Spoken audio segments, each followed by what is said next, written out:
solve this question, I set up some equations. I imagine that it takes C units of time to print a color photograph, which means it's going to take 2100 C to print 2100 color photographs, and then M units of time for the one monochrome print, so 2450 M to print all the copies needed. So that's going to be the total amount of time spent printing in the day. Now, on the second day, it's going to be the same amount of time, but then we've got 2800 C plus 1400 M. So I've related C and M together. Right, I'm going to minus 2100 C from both sides and 1400 M, meaning I'll get 1050 M is equal to 700 C. I can divide through by 10 straight away, and I'm just looking for some common factors. So I could divide through by 5, 21M will equal 14C. Common factor of 7 now, 3M is equal to 2C.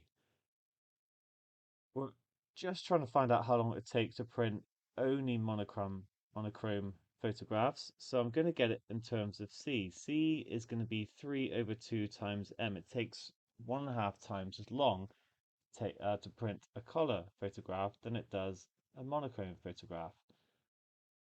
So I know that it's going to be 2100 multiplied by 3 over 2M. I'm just replacing C by 3 over 2M plus 2400M. This will tell me how many monochrome photographs I can print in one day. Divide by 2 to give 1050, times by 3 gives 3150 M plus 2450 M. So overall, that is going to give 5600 M, and therefore there were 5600 monochrome photographs.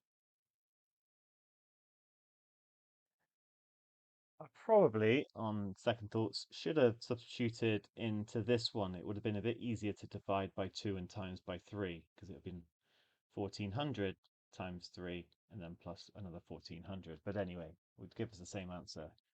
Now, a quicker method, and the solutions did this. I think it's a good way of doing it. I quite like my approach, but this is going to be a bit easier, is to spot that on the second day there were an extra 700 color photographs and there were 1050 less monochrome photographs.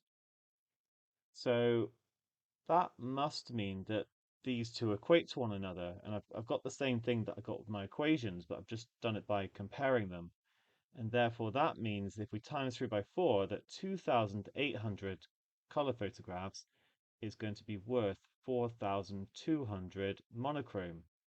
So if we replace these 2800 by 4200, then in total we're going to get the 5600 monochrome photographs. So yeah, that is a good way of doing it if you spot it.